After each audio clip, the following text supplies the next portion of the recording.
शिव कथा कर रही है, भगवान शंकर का चरित्र कर रहा है, शिव महापुराण की कथा कर रही है, भगवान शंकर का चरित्र कर रहा है। शिव वेद का रूप धारण कर कर आ गए। आए जब कष्ट, बहुत कष्ट का जीवन चल रहा हो, बहुत कष्ट की जिंदगी चल रही हो, जितने भी लोग ऑनलाइन कथा सुन रहे हैं ध्यान लगाना, अगर कष्ट का जीवन चल रहा हो, तकलीफ की जिंदगी चल रही हो, 5-7 सोमवार, या तो 5 सोमवार या 7 सोमवार, हाथ में दुर्वा,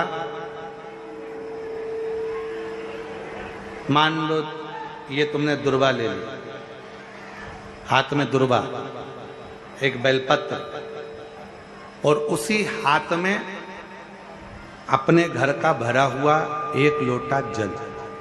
पहले रखना है दुर्वा, फिर रखना है बेलपत्र, उसके बाद में हाथ में 1 लोटा जल, और दोनों हाथों का स्पर्श करते हुए जो अपना पूजन का कक्ष होता है घर के अंदर का, उस पूजन कक्ष की साक्षी में खड़े होकर अपने कुल देवता, पितृ देवता और अन्य देवताओं का स्मरण करते हुए, बाबा बहुत दुखी हूँ, बहुत तकलीफ में हूँ, बहुत कष्ट में हूँ, मेरा परिवार आज दुख तकलीफ में है, मेरा परिवार आज कष्ट में है, दुख में है, कष्ट में है। बाबा को अपने मन का भाव कहते हुए, हृदय से प्रार्थना करते हुए अपने घर के मंदिर से निकलकर फिर उस जल को लेकर शिवालय तक जाओ और दक्षिण की ओर खड़े होकर उत्तर की ओर मुख कर कर जल समर्पित करो। बेलपत्र और दुर्वा दोनों को अशोक सुंदरी वाली जगह पर चढ़ा दीजिए। अशोक सुंदरी की जगह तो सबको मालूम है ना, अशोक सुंदरी वाली जगह पर उस बेलपत्र और दुर्वा को समर्पित कर दो।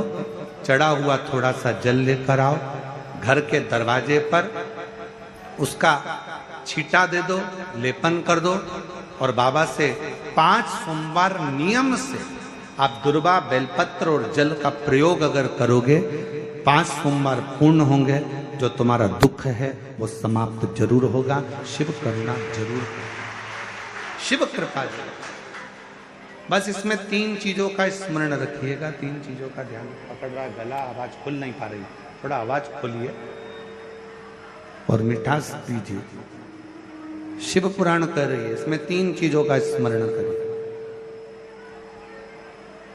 पहले नंबर पर दुर्वा, दूसरे नंबर पर बेलपत्र, और तीसरे नंबर पर जब जल चढ़ाकर वापिस आओ तो अपने घर में प्रवेश के पहले देहली पर, चौखट पर भगवान शंकर के अपने घर के द्वार पर शिव का नाम लेकर जल का सिंचन।